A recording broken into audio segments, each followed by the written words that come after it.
And hello, everyone. And here we are on another episode here in Humans in Accounting. This time I have the pleasure to talk with Ashley Carroll, founder and CEO of Operations House. Ashley, I'm really happy to have you as a guest. Thank you for joining. Yeah, no, it's a pleasure to be here. Thank you for having me. Yeah, this is great. I was so looking forward to record this episode together. We talked, when was it, last week or maybe 2 weeks ago, and we haven't met personally, but yeah, we talked in a couple of calls, and I've been looking at what you are doing at Operations House, and well, I thought it was a great idea to have you here and Humans in Accounting, as you know. And this podcast, basically, I'm really interested in knowing the person and the company. So let's start. The first question that I want to ask you is, I'm curious a little bit about your history and how you decided one day to say, all right, now this is my time to start Operations House. Tell me a little bit about that story. I'm interested. Yeah, that is a long story that I will try to make very short. Some people have like this magnetic moment. I am a traditional accountant. I went to school for accounting. I did not go Big Four. That's another story you can find anywhere. And I went to nonprofit accounting with the hopes of starting my own company one day. And that led me on a journey through remote accounting before COVID. So I've been a remote worker since 2017. And ultimately in 2019, I applied for a staff accounting job at a remote accounting firm that did not do taxes because I was not a tax accountant.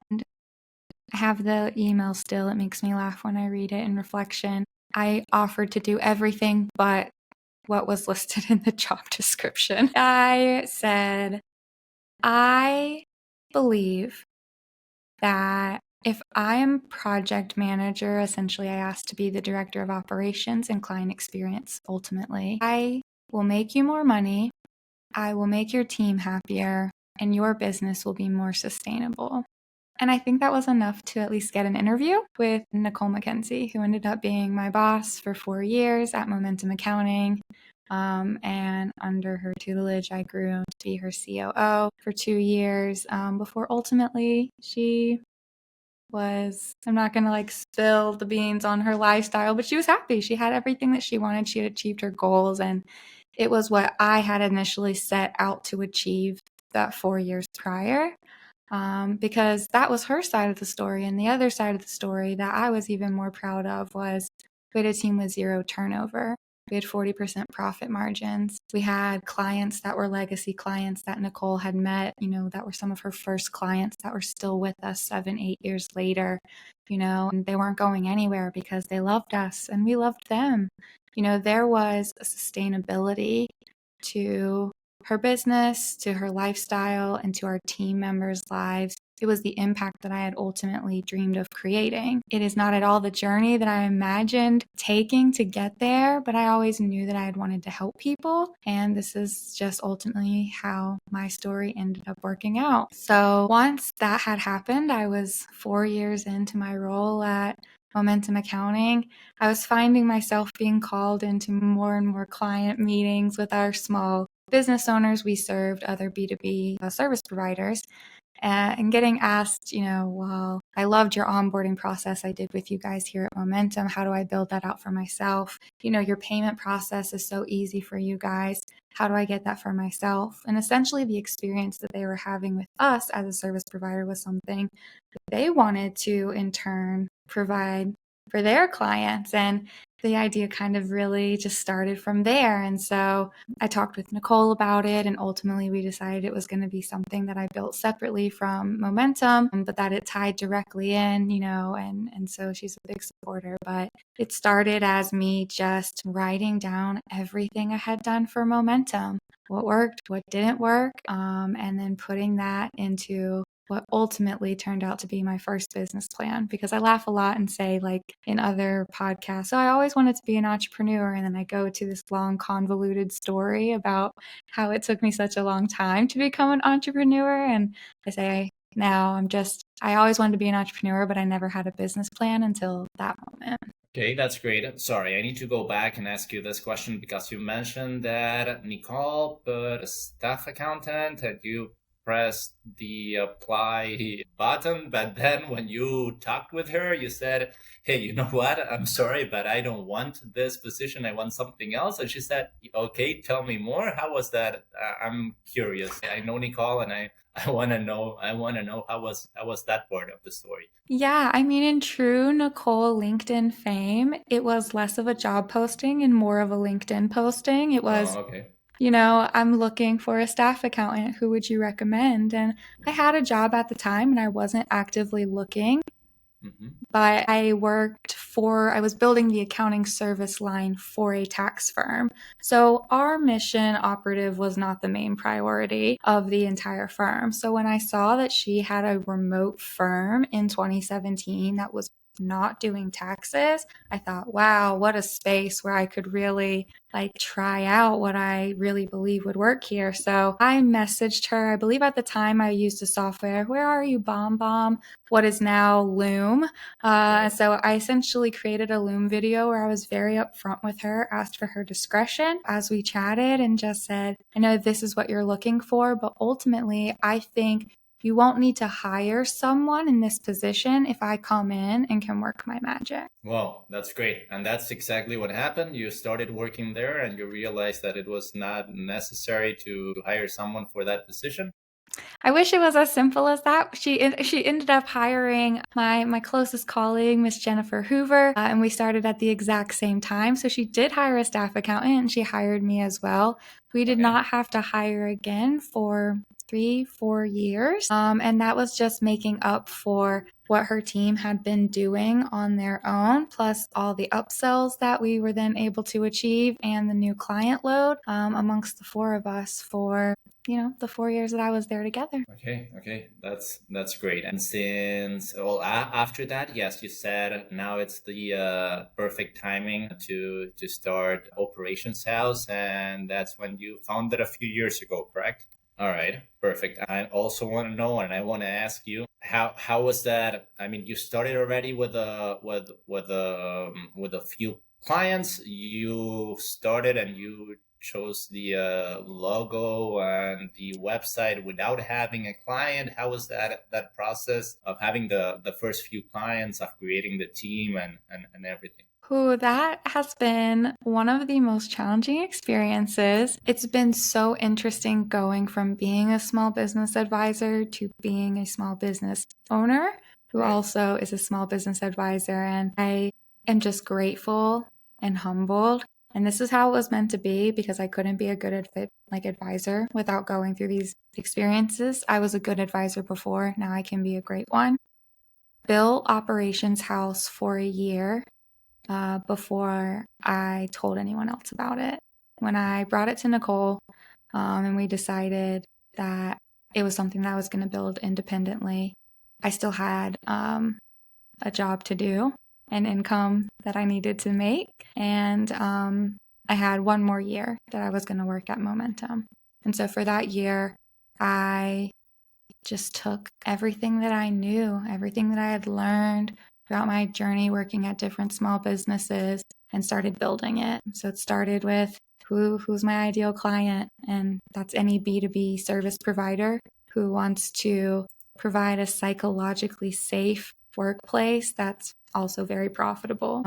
We ended up working with a lot of accounting firms just because of my background, but we can do this work with nearly anyone. The second part of that became what am I offering? Operations is a huge, it's like the black hole that everything goes into when it doesn't have a definition. So you'll see on my website, it kind of started with these 12 modules that I say we, it's the royal we of me.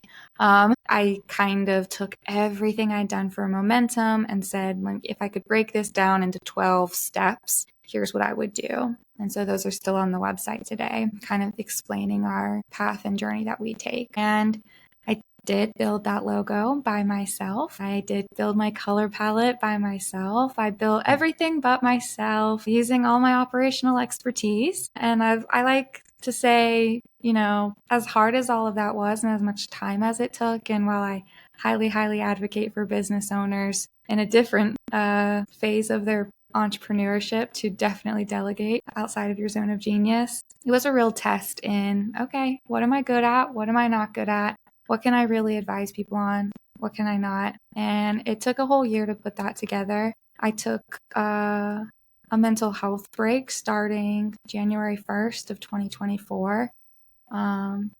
And with that, I also took on my first client. This January 1st, and like in a little bit over a year now. Yeah, my last day at Momentum was December 31st, 2023. Okay. And then you started. All right, that's perfect. And well, you said this were probably one of the biggest challenges, and now in this few years at Operations House, what from this couple of years, what's the like one milestone that you think that I don't know that now you say, okay, this was definitely a milestone, either the first client or the first person that you hired, or the first message that you received from a client that's told you, hey, I'm really happy that I selected you, Ashley, to work with me. If that's the case, I don't know. Oh my gosh. I mean, when you list them all like that, I think I'm incredibly blessed to reflect and say I've had a lot of those experiences already in my first year. And I'm really, really grateful because I know that that's not everyone's experience. And even with all of those highs, it came with just as many lows. So I don't like to paint just a highlight reel. I would say if I had to choose, my top two kind of milestone moments over the past year and a half, client-wise, I think we've really found our rhythm in how we make an impact. I think any service provider knows that it just takes a little bit of time to figure out like what's special about me doing the work for you versus anyone else. And that took a lot of time, a year of us working with 6, 7, 8 different firms to really figure out what our approach was and what made it special. And hearing from a client, this is the best investment I've made in a decade. And hearing on a call like, well, I just told my team last week, like, I just can't wait to talk to Ashley because she's going to understand me. Just being the person I wish I had when I was in that position, being a client-facing accounting, being a leader, having worked my way up through the different roles, I resonate so much with the lowest level team member up to the C-suite. And I have space for all of you. Like, I think everybody wants to do a really good job. And it's not often that people or companies take the time to bring each other together and share with each other the entire workflow, how things flow in between people, how their work impacts each other's work, how their decisions impact other people's days and decisions. And that is like the missing piece that we know it's our approach and how we serve, that we're going to create that space to educate everybody on the big picture, beginning to end, so that they truly understand what their place is, why they matter, and it gives them motivation and understanding to want to show up better as themselves, for their team members, and having people say, my team would have quit without working with you, tells me that I took someone from a toxic environment to a psychologically safe one. And that's our goal. Like, I just want to advocate for the people who I once were.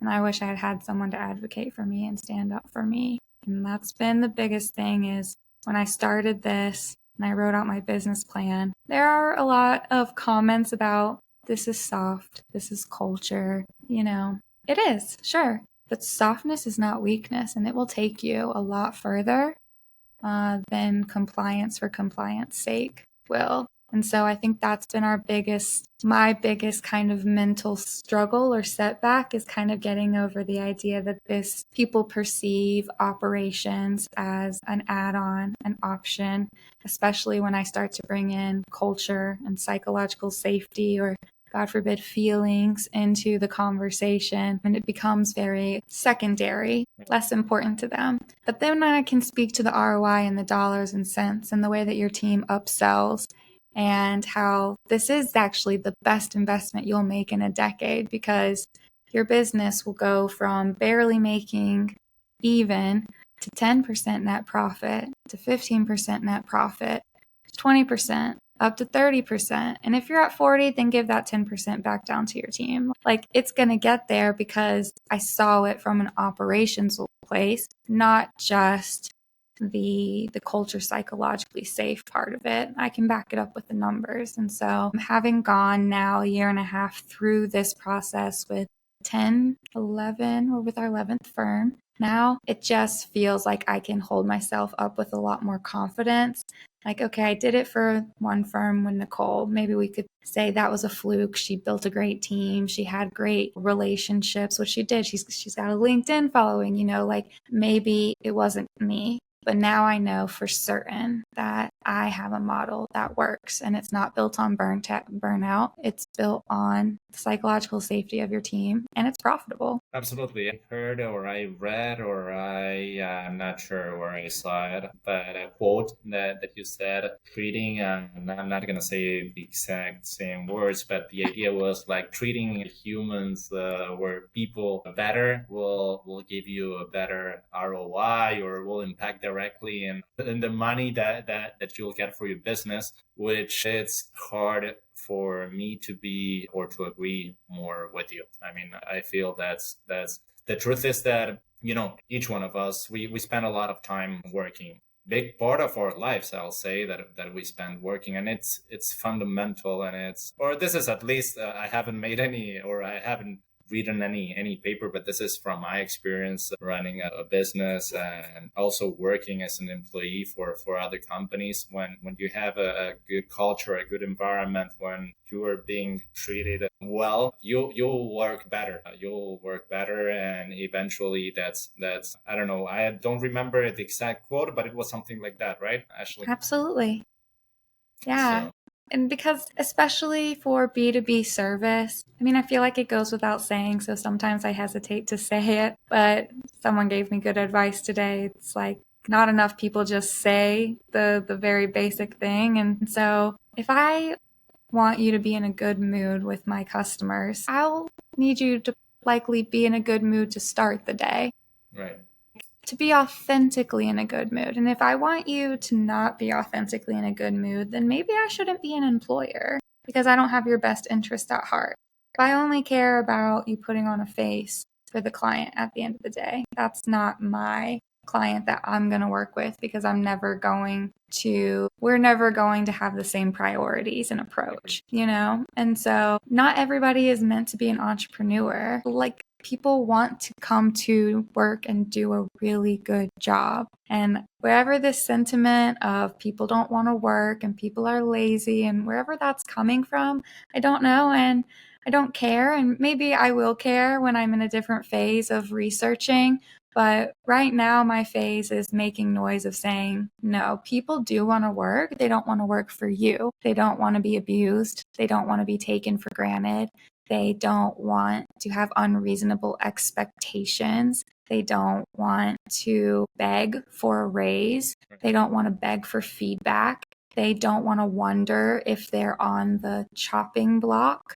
They don't, they want security. They want stability. They want to know they're doing a good job. They want to know that they're trusted to do a good job. They want clarity on how to do that job to your expectations, so that, they get good feedback. It's very simple, and people complicate it because there's a lot of noise and a lot of advice coming from a lot of different places. And I don't know that people are asking themselves, what that person's motivation is for giving you that advice. My motivation is that I grew up with no money. I saw my parents have experiences. I took a job in a very demanding field and had my own experiences. I have friends and colleagues. I talk to people like you every day. This is a systemic issue of burnout in the B2B service provider world. And let's just call it what it is and try to fix it. Absolutely. Absolutely. Now, one thing that I wanted just to ask you, and it makes absolutely sense because you had experience working in the accounting industry, because you have a degree as an accountant.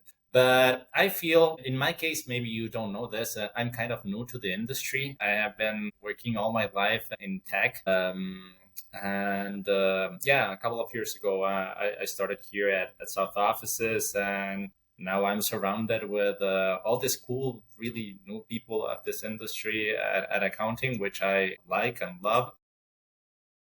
Welcome. And yeah, thank you. Thank you so much. But something that I wanted to ask you is I feel that you could be solving this maybe for other industries. Not only, I mean, I feel this is something that happens across or in various industries. It does make sense just to have a niche, but have you ever received maybe a client or someone who recommended you from another industry? How does that work? Do you say, I'm sorry, I don't work with the retail John, if his name is John, or you strictly work with accounting? I get it, but I'm just curious about this. No, absolutely not. I did not start with a niche. I knew I could do this work for B2B service providers. I've worked with accounting firms, of course. My two most recent non-accounting clients were a recruiting or staffing consultancy and a IT company, actually, because again, they have that same model where you have team members, client relationship managers who are answering to sort of two bosses, the client and the business. And that's where I find a sweet spot that typically most B2B service providers, creative agencies have, where there's a lot of communication. It matters how it's being telephoned or passed Right. down the lane. Clarity really matters, and that's an issue. And so, yeah, to make a long story short, this matters for all businesses. And what I ultimately hope to create is a new standard in the service industry, that you want to do things, you want to run a service business the operations house way.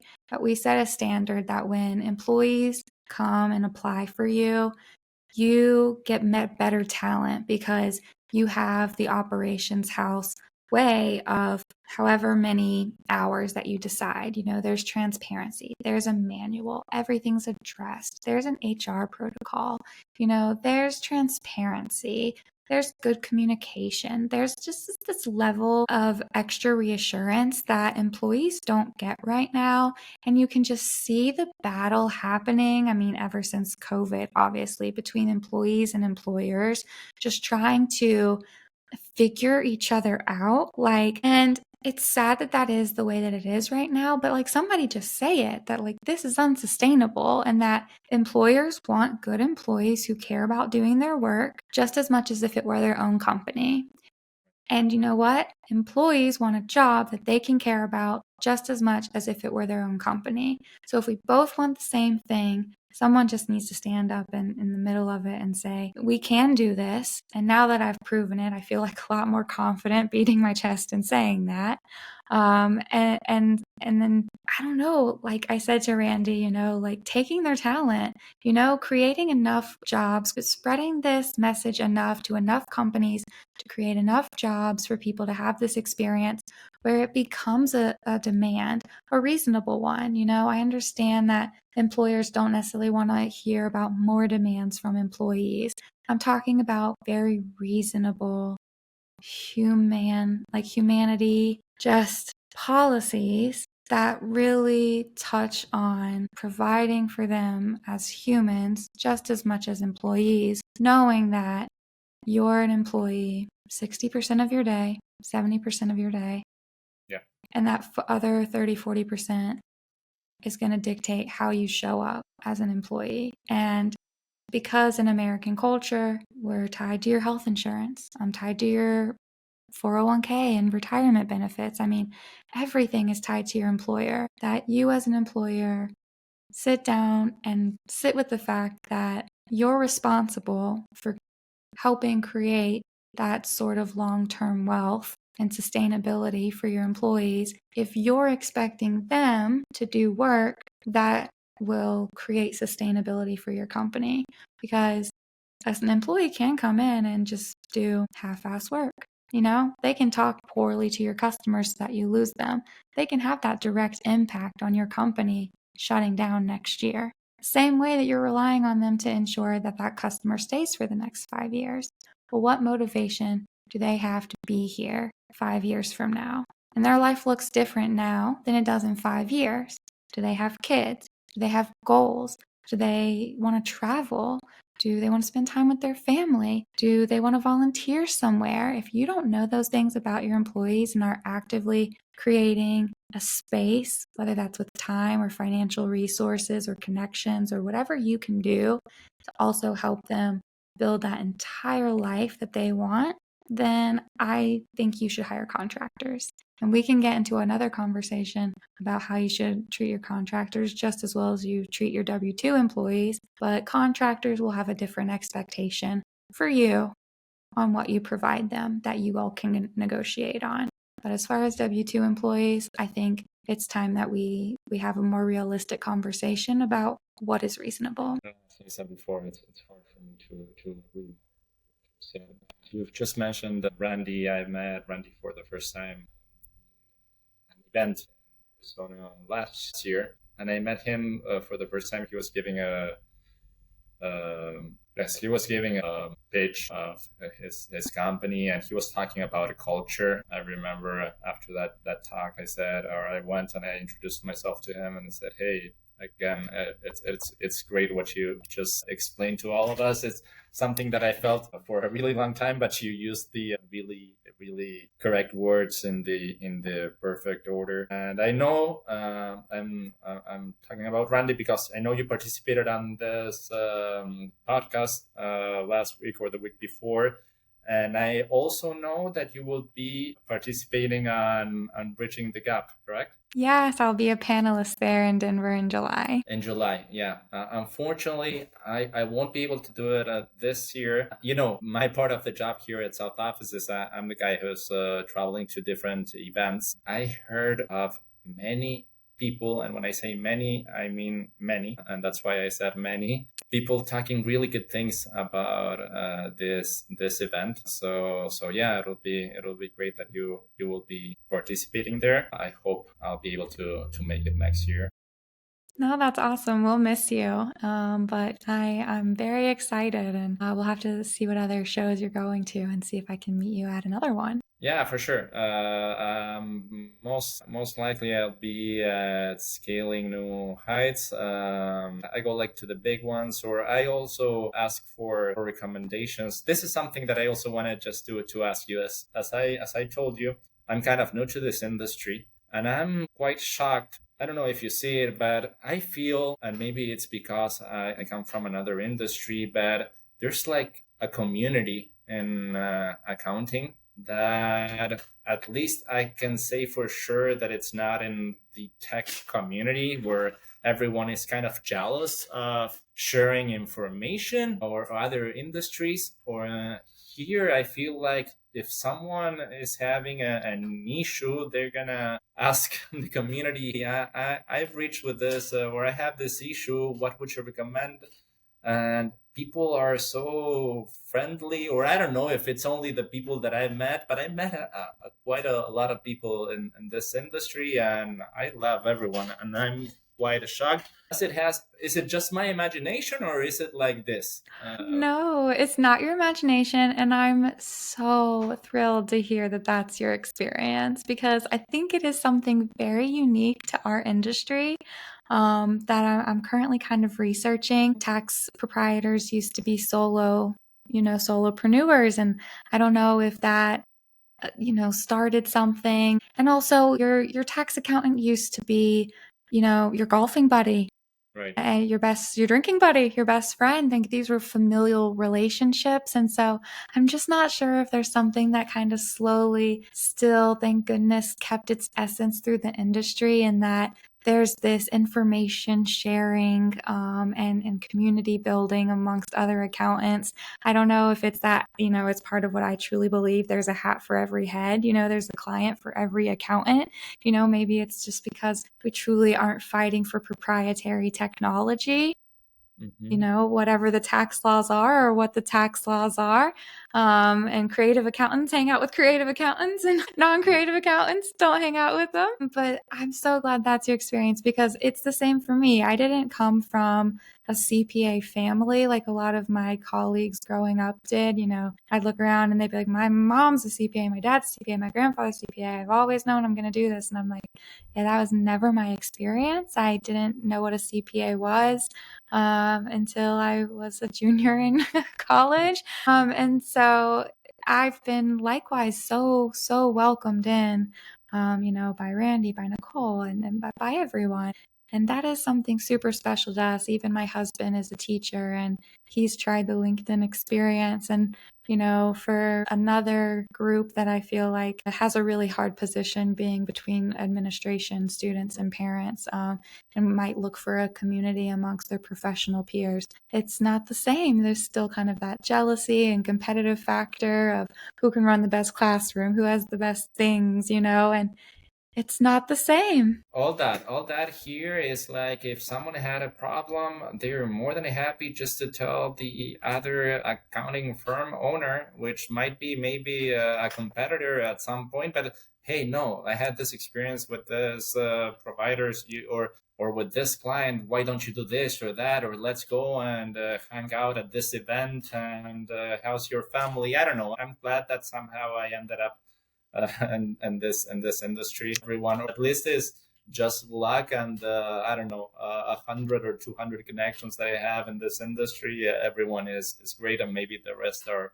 evil, but I think that's not the case. Yeah, I think like find like. So, as wonderful as you are, I'm happy that it's attracted wonderful people back to you. You deserve it, and everyone does. So, welcome, and I hope that this continues to be a really good experience for you. Thank you so much, Ashley. I have two more, and we round up. I actually wanted just to ask you this question at the beginning of the podcast, and I forgot, because that's something that sometimes it happens, and this was the case. I maybe you don't know. I'm a foodie fan. I enjoy eating, I guess, nice food. And on the last episode I had with Taylor, I decided that I'm gonna ask each of my guests of this year in Humans in Accounting, to know them a little bit better. I want to ask you, what's your favorite food? Again, this is something that it's important for me. Maybe for you, it's not. But what's the I don't know, something or the best dish or the best food for you, Ashley? Oh man, no, I love food. I tell people, my husband and I, our favorite activity is to go to tasting tables, because the chefs just, make the courses and deliver them to you. And sometimes they cook in front of you. And growing up without a lot of money, we didn't experience a ton of different things. And so this is just like an amazing way to do that. Oh my gosh, the best thing I've probably ever had is a fish that I can't remember the name of now, from one of those tasting tables. But my absolute favorite food that I've grown to love, that I was first served at as a tasting table, is mushroom risotto. If you had Okay. ever asked me as a kid, like, to eat mushrooms, I would have said, no, you're crazy. And now my husband makes it for me every time I'm sick, anytime I'm feeling down. Just some nice mushroom risotto. It's just earthy and brothy and carby and all the good things that you'd want it to be.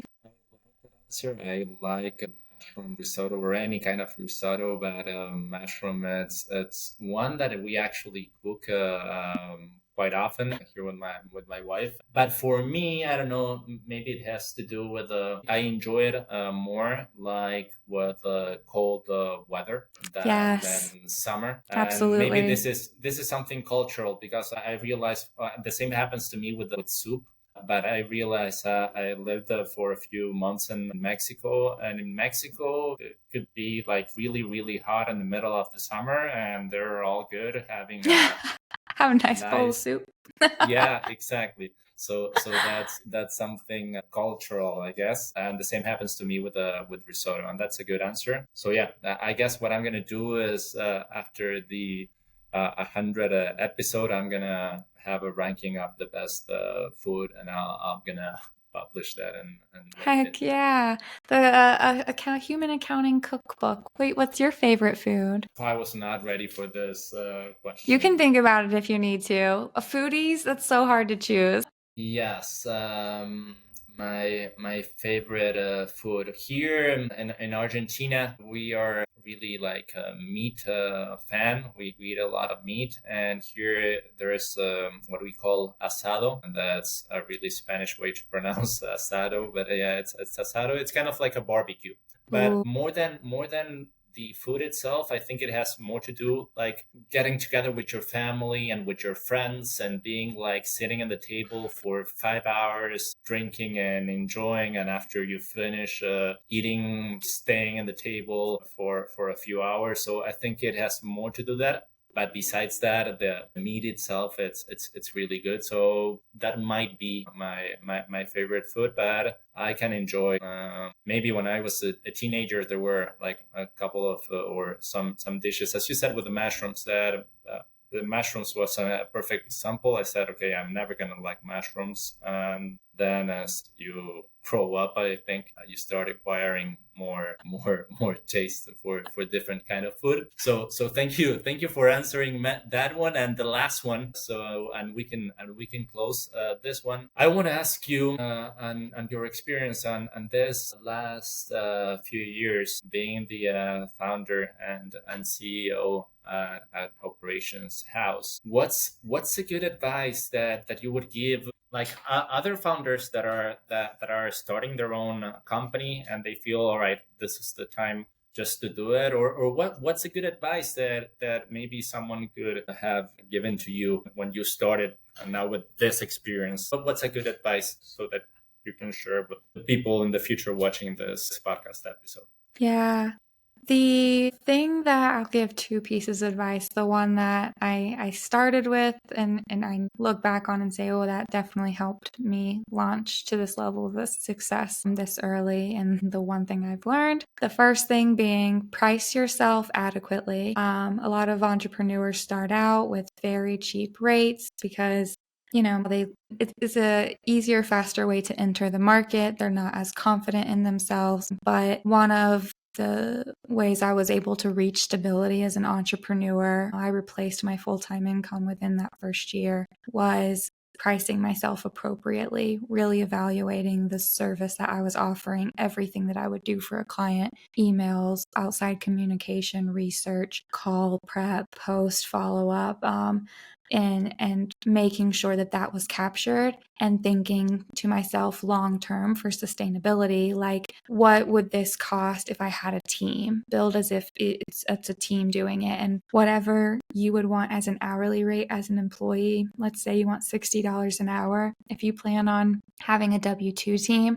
set your hourly rate at 4 times that. If you plan on having a contract only team, set your hourly rate at 3 times that to back your way into your kind of flat rate or value pricing. And people are going to say, no one's going to pay an accountant $200 an hour. Yes, they will. Yeah. Yes, they will. And you'll do a good job and you'll earn it. And the people that won't, there are people who have the systems in place that they can provide that service at a lower rate, but you don't need to compete with that. So I held really true to that because I had way more confidence than I should have just based on my experience. And it really worked out for me. So I would really recommend that to people. And then the second piece of advice that I've been shouting, this is the piece of advice I already knew but learned over again as a first-time entrepreneur, is to stop over-servicing cheap clients. They are not going to pay you more because you proved yourself to them. They're just going to say thanks and take all that extra work. And so that's another big mistake that especially people who are starting out, we don't have that confidence yet, that the Google reviews, the list of testimonials yet, and you go above and beyond. Define for yourself what above and beyond actually looks like. And I'd say that's about 30%. Okay. If you're going more than 30% above your budget, above your scope, above any of that stuff, it's time for a refresh. It's time for a scope conversation. So a lot of this is about being confident and valuing yourself. And it's like, oh, great, let me do that when I'm starting out and I have zero confidence to back myself up. I'm in my most vulnerable position. And that's where I say, fake it till you make it, baby, because you need money to pay the bills and keep it going. And those clients are not going to pay you now. They never will. And if they didn't see your value, they wouldn't be asking for more work, right? So we just got to think deeper about this. And so price yourself fairly, stick to your scopes, treat your team well, treat yourself kindly. And that's the best that we can do, any of us. That's great advice. This second one, this last one, I feel that if someone is watching in the future and saying, "All right, yeah, Ashley is right. I will not give more to some clients." However, that's hard to do. It's like I feel that they will end up learning that once they do it, and then they say, "No, Ashley was right." But it feels like it's something that you end up learning once you do it by yourself. It's like you need to have or learn or have that mistake. But still, I agree, and that's really, really, really good advice. Thank you. Ashley, it was really nice having you in Humans in Accounting. I'm happy that we were able to talk. I really hope that we can meet each other probably this year. And then we talk, and I'll let you know which are the events that I'm going to go. So maybe we can chat. I would love that. For sure. And thank you so much for joining in this episode. Thank you for having me. I will come see you and I will text you as soon as I land. Thank you. Take care. Bye. Bye-bye.